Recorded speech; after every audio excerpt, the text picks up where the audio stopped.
అస్సలాముఅలైకుం. Hello everyone, ఎలా ఉన్నారండి అందరూ? Welcome to JICA treats. పిల్లలకు ఏమిస్తే హెల్తీగా ఉంటుంది, మనకు కూడా టేస్టీగా ఉంటుంది అని ఆలోచిస్తున్నారు. అయితే ఈ క్యారెట్ యాపిల్ మఫిన్స్ మీకోసమే.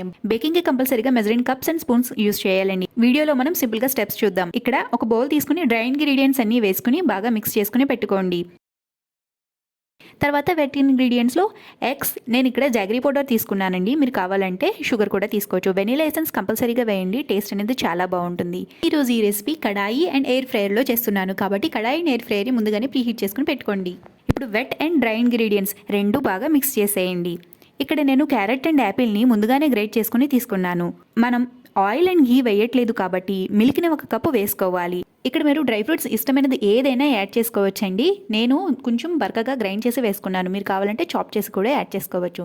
ఇంకా మనం ఈ బ్యాటర్ అంతా కట్ అండ్ ఫోల్డ్ అండ్ మెథడ్లో మాత్రమే లైట్గానే మిక్స్ చేయాలండి, ఓవర్గా మిక్స్ చేయకూడదు. నేను ఇక్కడ సిలికాన్ కప్స్ యూస్ చేస్తున్నానండి. సిలికాన్ కప్స్కి మీరు ఆయిల్ ఆర్ ఘీ ఏది రాయనవసరం లేదు, డైరెక్ట్గా అలాగే వేసేసుకోవచ్చు.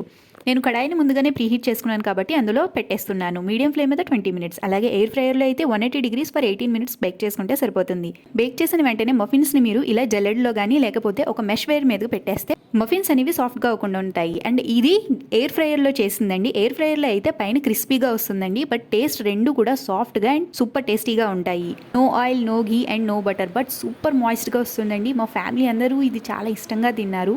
మీరు కూడా ఒకసారి ట్రై చేసి చూడండి. మీ ఇంట్లో పండ్లు తినని వాళ్ళు కూడా ఇంకొకటి ఇవ్వండి అని అడుగుతారు. ఇలాంటి హెల్దీ అండ్ టేస్టీ రెసిపీస్ కోసం జైకా ట్రీట్స్ని సబ్స్క్రైబ్ చేసుకోవడం అసలు మర్చిపోకండి.